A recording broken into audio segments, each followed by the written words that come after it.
going on, especially after the post-COVID situation. We have psychological issues, a lot of them, and why not? So that's basically what we are trying to understand here with none other than Rupa Singh, one of the most, privileged and well-known young entrepreneur. Of course, I'll come up with the introduction as well. So let me just walk you through what she has actually achieved. Very privileged institution where she got graduated from. Of course, everybody knows about that. Founder at AI Beehive. She is an AI artificial intelligence ethicist as well, a keynote speaker, of course, what she is going to do it today for us, a writer, and I'm really waiting for her book. It was meant to be launched on 9th of March, if I'm not wrong, Rupa. Thought leader, a design thinker, a machine learning, a deep learning specialist, and a coach. So we requested her to come and tell us what exactly goes behind the screens that we keep on viewing and swapping. So that's the whole thing. So again, I'm going to walk our viewers through the topic for the day, that is ethical dilemma, the other side of the social media. So welcome on board, Rupa Singh. Thank you so much, Mohammed, and it's a pleasure being here and addressing the students of the very prestigious TMUC. And it's absolute pleasure, addressing the students and talking on one of my most favorite topic about social media and its ethical dilemma and how it is impacting the youngsters mostly. Well, everybody is impacted positively or negatively, but more than anybody are youngsters who are aged between 18 to around 28. They are the one, somebody who is the major impact of change to our nations, to our society, in turn, our planet as a whole, and how they are getting impacted and what we can do about it. So I'll be sharing in another 25 to 30 minutes, and also what we can do with this as a consumer of the technology and as a creator of the technology. What are the mental and moral framework that is required? So Well, I'll be Rupa, to sharing. be yeah, to be honest Yeah. with you, these two words that you use, consumer of the technology and creator of the technology, that already has got me, all excited about your keynote. So let's begin with that. It's totally up to you. Sure. You have the floor. So I'll be sharing some stories, some fictional stories, as well as some personal stories as well, so that we understand about the technologies in a more effective way. So let me share my screen. Just a second.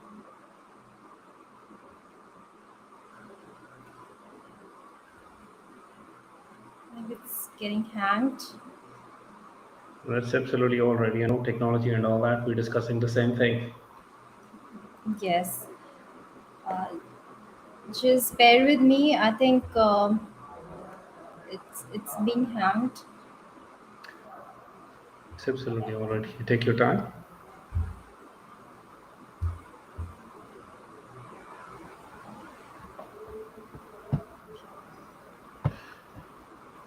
I'm so sorry. No, that's perfectly all right, Rupa. Take your time. That's all right. I think our viewers agree because this topic is so interesting, and everybody actually has this problem that everybody would like to get a solution to it, including myself. So we all understand why it is so important. So no problem at all. This is what we are discussing. Technology is taking all the toll on all of us, and technology has rather become the social leader now. To be honest with you, so Yeah. let's bear with each other. I think we have this level of patience now already developed, thanks to COVID. In fact, Okay. yeah. Um, just give me few minutes. I'll connect back because it's completely hanged. I'm not able to move anything.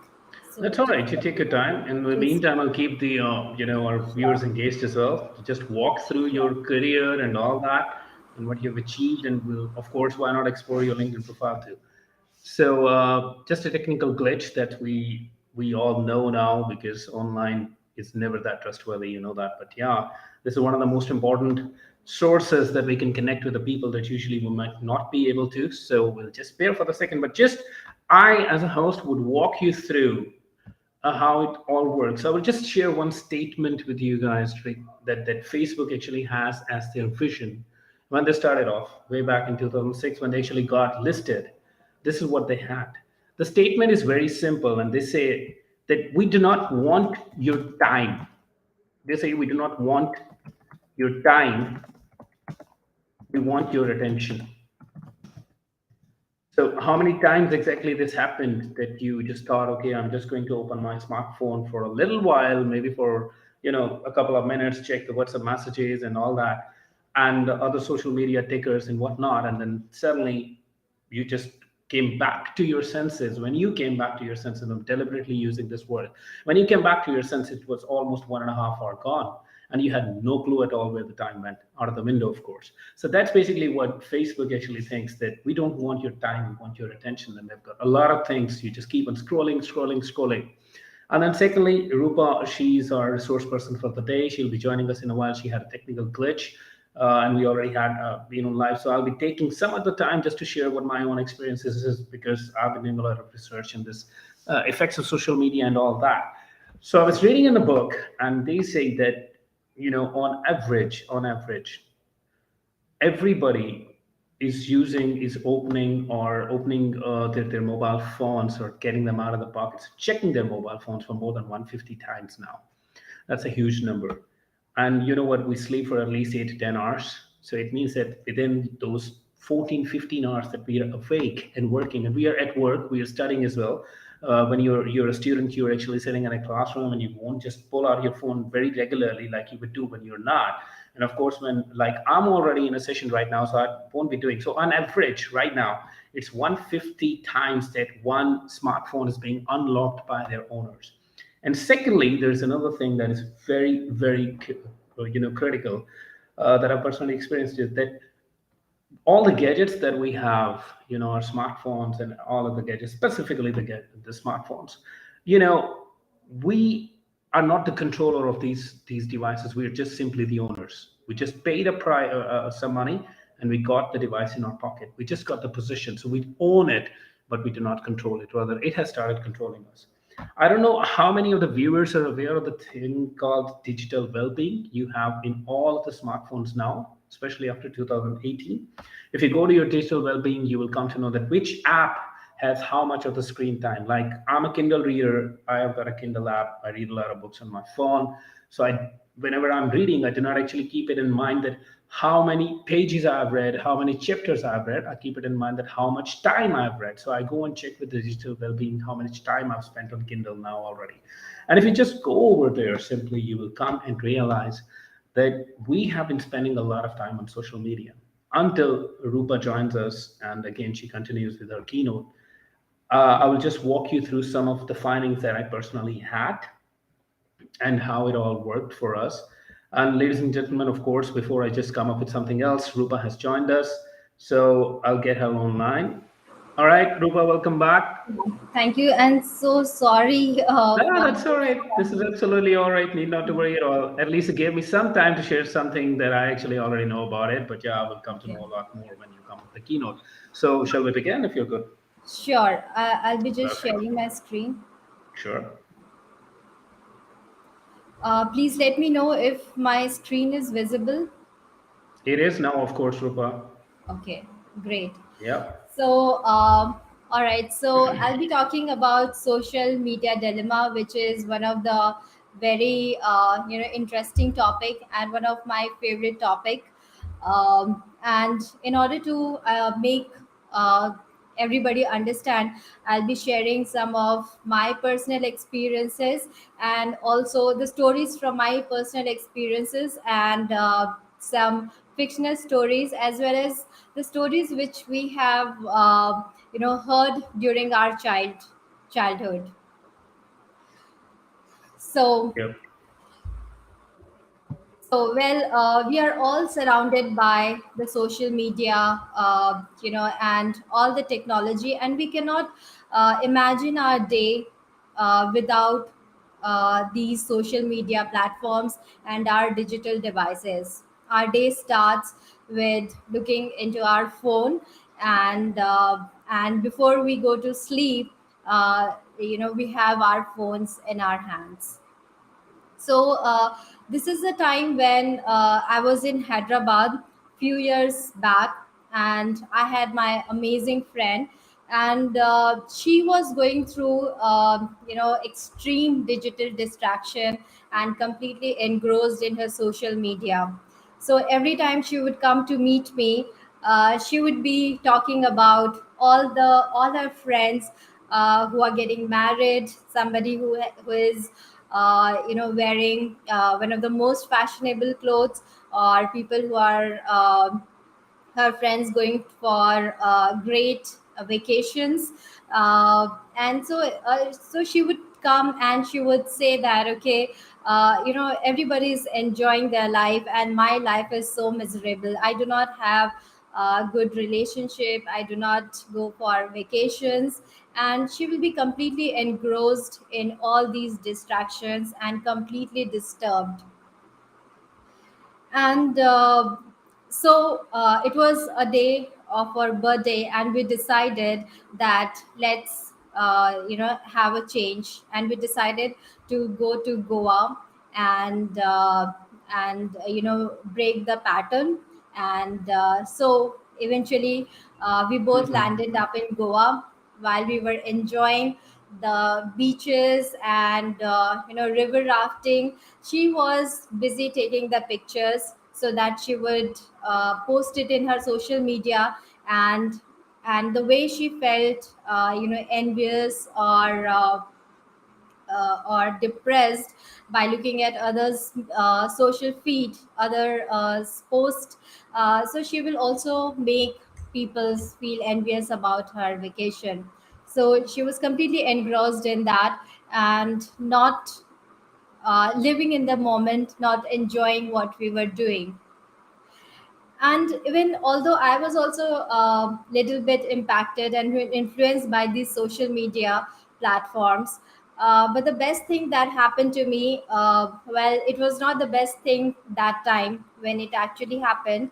So while one of the water rides, I lost my phone into the water, and I had a near death experience. And thinking about that, I would not be able to get in touch with my friends, I would not be able to see their feeds, I will not be able to check my emails, and all this activities that we are so attached with our digital devices, I will not be able to do that for a few days. And that feeling itself was very restless, and it created a lot of anxiety and panic in me for few hours. And eventually, as we were enjoying the trip, we were in the trip, I started enjoying that time, I started living in the present, and talking to the locals over there, going to the flea market, going shopping, and enjoying the food, and not bothering about my social media and what kind of pictures that I need to post. And that gave me a sense of belongingness, and a sense of appreciation of my time with myself. And I realize that it is so important, while we are always looking for instant gratification, validation, and likes and comments, it is so important that we spend some time with ourselves, and talking to ourselves, thinking what feels good within ourselves, and that is so important in our lives. So uh, earlier, when we did not have social media, we made connections, we were able to build connections, talk to people, hear their issues, learn from them, making more personal connections. But as the social media has with the advent of social media, all that has started getting lost in our social media and internet. um, we have started losing making connection with people. And now when we meet for family gatherings, I've seen people going to restaurant or meeting in dinner, meeting for dinner, but they are yeah, busy with their own digital devices. That in turn creating lots of people are getting isolated from each other, and we are not able to understand each other's emotions the way we understood uh, before the social media. And that is also keeping us more isolated, emotionally drained, and not only mentally drained by looking at others feeds and looking for social media, looking for validation and instant gratification, but also it is creating voids in our emotional and mental needs. Because as a human beings, as we already know that humans are social beings, and if you're missing that point, and we are missing that uh, connection, social connection, it creates a void within us.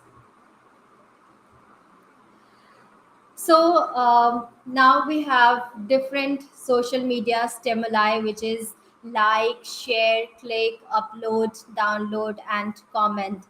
And all these are external stimuli, and and in order to understand this, we also need to understand how our brain works. Well, our brain, these all these are external stimuli, and when we get likes, whenever we post any videos, comments, sorry, whenever we post any pictures or videos, or we write any articles, and when we get likes, share, or comments, it creates a dopamine in our brain, and this motivates us to do more and more of these posts and to engage more on our social media feeds. And most of the time we are we are becoming slaves to our dopamine systems, and all our social media platforms, all our social media applications which are said to be free, they work on our these shortcomings of our own. That is, we are motivated by our dopamines, and we are looking for instant gratification, validation, and for sense of belongingness. And it is also creating a it is influencing our own self-worth based on the likes and comments that we get from our external world, that we get from our social media friends. So now we are in the ocean of data. Millions amount of data is generated every single minute by all our platforms such as Facebook, Twitter, YouTube, Netflix, and Instagram, WhatsApp. And and whenever we engage in our any social media activities or any applications, all our data leaves the data, all our activities leaves the data residue. And all these our data that is being left on the internet is being utilized by our platforms, by our applications, and they know us much more than we know about ourselves. They know us, what is our likes, what kind of contents that we are likely to get engaged with, what kind of products that we are going to buy, and what kind of what whom do we like, whom do we want to make friends with. They know everything about us. And even our social media platforms, they suggest us whom should we make friends with, where should we go to eat, what should we eat, and whom to connect on LinkedIn, as well as whom should we get married. And all these important decisions are being recommended and decided by our social media. So, we have a lot of positive sides. Well, any tools or technology that is created, It can be built, it can be used to build or destroy, just as the knife which is used to save lives during surgeries, it is also used to kill human beings. It is upon our motivation and our objectives, that how we use the tools and technologies. If we talk about the positive effects of social media, it has also made people more connected. We can learn from each other and just see the power of technology, that we are in a different country, and now we can reach out to the entire world with the help of social media and technology, as well as it has helped us learn and grow together, to make important connections, to make meaningful connections.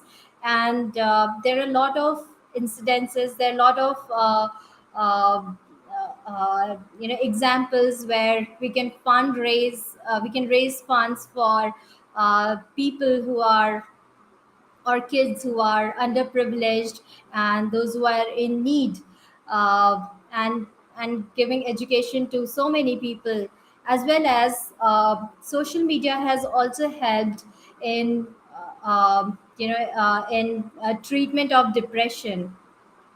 So if you ask me how, so with the help of social media and artificial intelligence or data science, well, you'll be surprised to know that more than 300 million people worldwide are facing depression and mental health issues.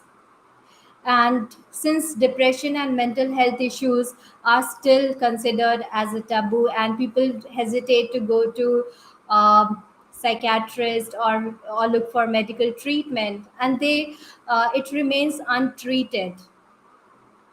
So when these people they post anything on their social media, and based on the kind of posts that they do, based on their engagement with certain posts, with the help of data science and artificial intelligence, we also have an opportunity to intervene before the depressive episodes really kicks in, and see the power of social media in saving humans' lives, and creating a positive impact in human lives.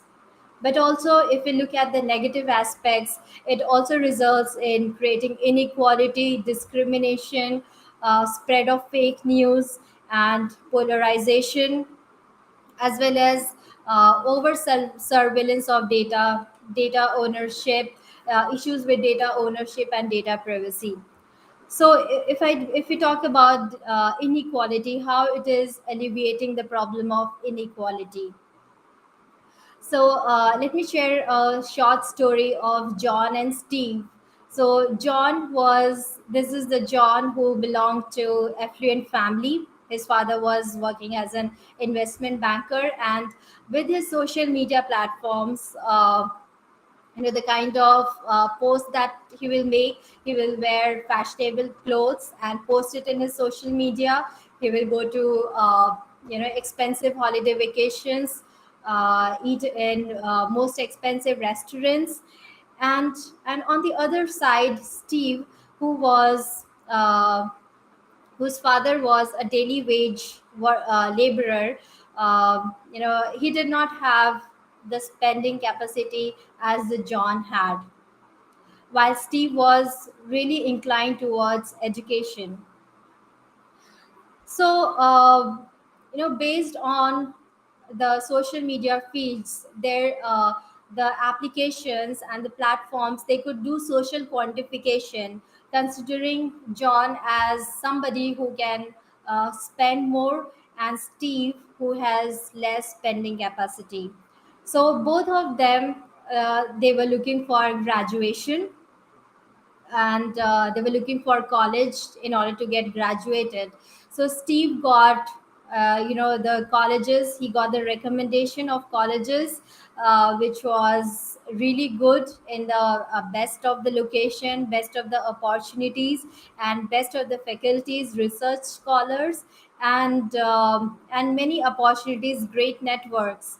But Steve was not recommended those colleges because of his lesser spending capacity, and it resulted in John going to one of the best college and Steve going to a mediocre college based on his spending capacity.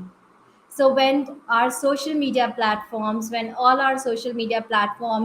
and industries who are running these platforms and applications, if they have a profit maximizing mindset, then that leads to inequality, because they will not be recommending the colleges and the opportunities uh, to Steve, and that is called social quantification, creating a spiral loop of inequality. And then we enter the era of fake news. Well, humans have always good at crafting stories, uh, and uh, well, earlier when people used fake news or they lied to somebody, it was just one to one, or the impact was not as profound as in the era of artificial intelligence and internet. But now, with the technology, the fake news can grow exponentially because you share it. Either it validates your beliefs, or you don't know it's fake. So uh, so we need to be really careful when we are sharing any news, that we need to validate whether this news is correct or incorrect, because it can because as it is said that a lie can travel 1,000 miles, while the truth is just learning to tie its shoelaces. And it is our responsibility as the consumer of the technology, it is our responsibility to be extremely careful about the kind of news, the kind of content that we are sharing, because ultimately it is going to erode our own social fabric. And currently we might not be able to measure it, but over the years this can have a magnified effect. And then misinformation. So during our childhood, we might have heard this story. This guy who was very notorious, and he had a inclination to do prank to all the villagers. And every time he would prank, and he would say, "Okay, tiger has come, please save me." And all the villagers would come running after him in order to save him from the tiger. And so when villagers came, he would just laugh at them that I was just joking and there is no tiger. So once, actually what happened, that the tiger actually came, and when he looked out for help, and when he was calling his people, nobody actually believed him, and he was killed by the tiger. And this is the problem in the era of fake news. When we are spreading fake news and misinformation, the real challenge is when the truth is not believed to be as truth, and it is considered as a fake, so the results can be really catastrophic. And whom should we trust for the reliable information? Right. So, as Mark Twain said, a lie can travel halfway around the world while the truth is just putting on its shoes. And then the another challenge is digital nudging, which most of us have been experiencing in this social media, in the world of social media. While we have our digital devices, with all our applications, favorite applications that we download for free: Facebook, Instagram, Spotify, you know, Google Map or Zomato, and all the other applications.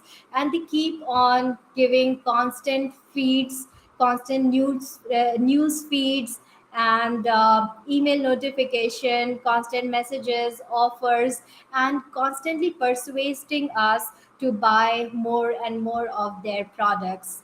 Ultimately, constantly digital, constantly nudging us, and that leaves us restless, unfocused, and confused, stealing away our mental peace. So, what is nudging? Well, when we were child, we have always been nudged by, human beings are always uh, uh, exposed to nudging since the childhood. So when we were child, around 5 years old, our parents and teachers nudged us in order to become a better person, to be disciplined, to get up on time, to do our homeworks on time, to play, to eat, and to all the good things that we have learned from our teachers and from our parents. And basically, nudging was done to influence our behavior. And then uh, we are exposed to personal and professional nudging in order to complete our task, and in turn, over the period of time, it changes our behavior and it changes our habits.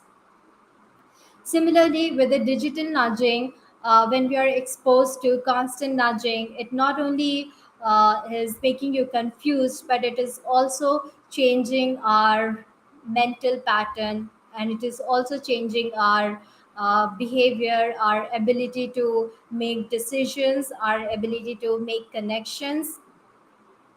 And the digital nudging is has a profound influence on our lives and on our decisions, because every decisions that we take has a direct influence, and it shapes the conditions of our lives.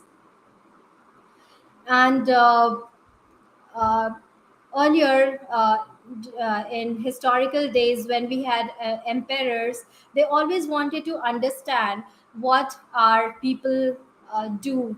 And they had spies. They had committed spies to let them know what their people do, but they never knew what their people think about them, what their people feel about them. But with the digital nudging and all these social media platforms, now our connections. Just a second. Am I getting a message?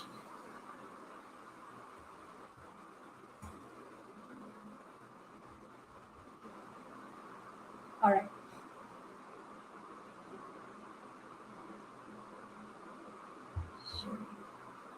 Okay. So with digital nudging, all our with all these technology now, our cloud empires and all our platforms, they know that how we think and what is our likes and what is our desires. Just a second.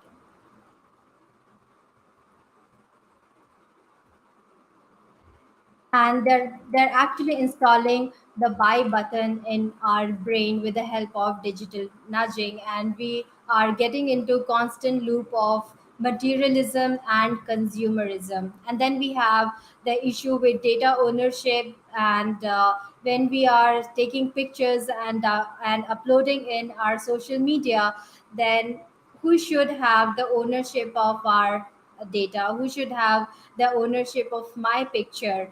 That is something that that we need to decide. And then data spying, with all our social media feeds, all our activities are being traced. And we need to be really careful about what kind of data that we are sharing, and what kind of post that we are getting engaged with. So here are the mental model to beat digital distraction, to be aware of the mental trap, learning to reprogram our brains, thinking what is really good for us and our survival, understanding how much stimulation we want in our lives, not chasing fast artificial stimuli, but for more natural stimuli, which is building connections with people personally, walking in the woods, and spending time in the nature, finding purpose in your life, and what motivates you and drives you every morning to get up from the bed, and chasing things and goals that align with our values, and building strong and deeper connections with ourselves and our internal world. And as Blaise Pascal said, most of the man's misery is derived from his inability to sit quietly in a room by himself. So thank you everyone, and so this is the book that we are going to launch by end of the March, and you can find out in the Kindle version by the end of the March. And so, any question for Well, the? first, many congratulations to you, Rupa, for the book. Seriously, and remember, I was the first one to ask you for the pre-orders. All right, so really, really, and anxiously looking forward to your book, and lots of wishes and all your way as well. So, something that it was so informative, Rupa, and a lot of terms, because sometimes it happens that people, they do not find the right words to explain their mental situation or what is happening to them. Like digital nudging is a new term for me, honestly speaking. I think many of our viewers would not be even aware of this term. So until we do not understand what is happening to us, we can't respond to it.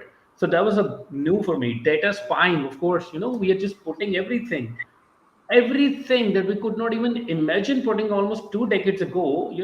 I won't just go out there to my neighbors, knock at the door, and tell them that I had this in breakfast and show them a picture of that from a Kodak camera. You can't just Right. imagine. I go to the next neighbor, and I think the third neighbor and all three of them would come back to my home and tell my father that, look, you need to send this guy to mental hospital, of course, because this is what. But now it has become, you know it's so normal, so comfortable we are with all this, that we are not even aware that something is going wrong.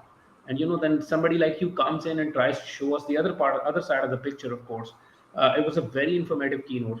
Okay, we are a bit limited with time, Rupa, but I would just come up with some other questions. I have a lot of questions, by the way, Sure. received, but I would just come up with a very few. you know it's Facebook is of the view that they need the attention of their users, not the time.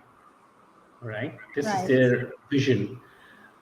And how do you explain on the part of these companies who are actually trading with our emotions? They get us emotional, they want us to have a look at how many times people go back to their social media platforms to check if they're red color one or two or three. And there is also a psychology behind selecting the red color for that. It causes a lot of stress and impulsive behavior. So how do you would you comment about it? This is an ethical dilemma. That's what we are talking. We don't know what we are being served with because it's free of cost. And when something is free, you're the product. So would you like to comment on this, Rupa, and how exactly we can identify all this? Yeah, definitely. That's a very important question, and well, most of the companies are, as we spoke about, that they're profit driven. Their mindset is profit driven, and if we have profit driven agenda, and if we are using that in order to extract value from people, not in terms of, and as it is said that the today's new currency is our data. Yeah. The zero and ones of our lives is the most important, and it's even more important than the actual dollars. So and they want those data so that they can show us more and more of the products that we are likely going to buy. Maybe we do not need those products, but we want those products, and that is creating a lot of consumerism, and it's creating a never ending loop of materialism. But it also cost on environment, while technology is providing abundance to one part of the world at the cost of exploitation at another part of the world in terms of you know environmental exploitation as well as forced labor and inequalities. So when we have short sightedness and when we are not concerned about the long term effect of impact on humanity, our social fabric, as well as our environment, then we get into these kind of issues. So uh, I would say that companies, it's our both has to be responsible as a consumer of the technology, that we should be aware that the things that we are buying, do we really need it, or we are just buying in order to show to the entire world, just to feel that uh, validation, inclusiveness. And as a creator of the technology, or as an industrialist, and what is the purpose of our business? Is it to extract money, or is it to provide value to people? And what is our social responsibility that we need to be you know aware about? Working on. So this is turning out to be a huge challenge, especially those who are in teenage, because you know what, they are in that not comparative mental state, and they continuously want to show what they have achieved. So the ideas, the behaviors that have been recently formed, that we like, I'm 36 years of age. Much of the behavior that I actually spot in my students nowadays, who are teenagers, or early 20s, who belong to early 20s, that group, much of the behavior that they actually come up with is not even something that we were aware of. We were conditioned in that way. And it also feels like, when you look at the faces when you're teaching and when you come across these kids, it feels like that they are in trouble. They don't know the right words, how to put it, and they're always in a continuous competitive state, just to make sure that they are rather better than the others. Okay, so I think there is something that you know we need to be working on. We have a comment from a LinkedIn user, and they say that back in 2020, I deactivated all my social media handles for almost a year, as I constantly felt overwhelmed by all. So let's have a look at what they have said. It's very unfortunate. I think the person is not on LinkedIn, but this is a very interesting thing. But so-called influencer trust me, the digital detox really helped me cope anxiety and depression. This is amazing. I personally do that. You know what? I did it way back in 2018. The only handle that I have right now is LinkedIn or WhatsApp. And seriously, I can read a whole book in a day if I so wish, because I have a lot of time to divert to the Right. productive elements, of course.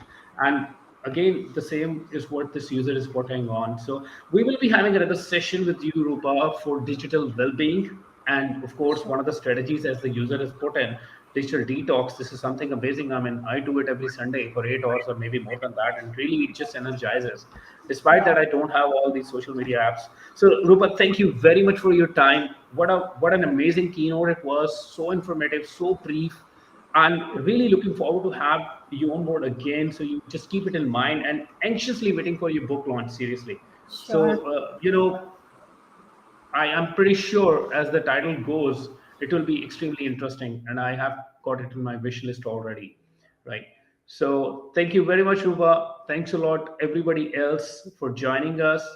And you've been an amazing audience. Thanks a lot for all your input and all your questions. We'll keep on coming up with these sort of discussions where we actually understand how exactly we can change our lives for the good. Until then, thank you very much for your patience again. This is Hanan Istakar. I'll be signing out. You have a blessed day ahead. Take care.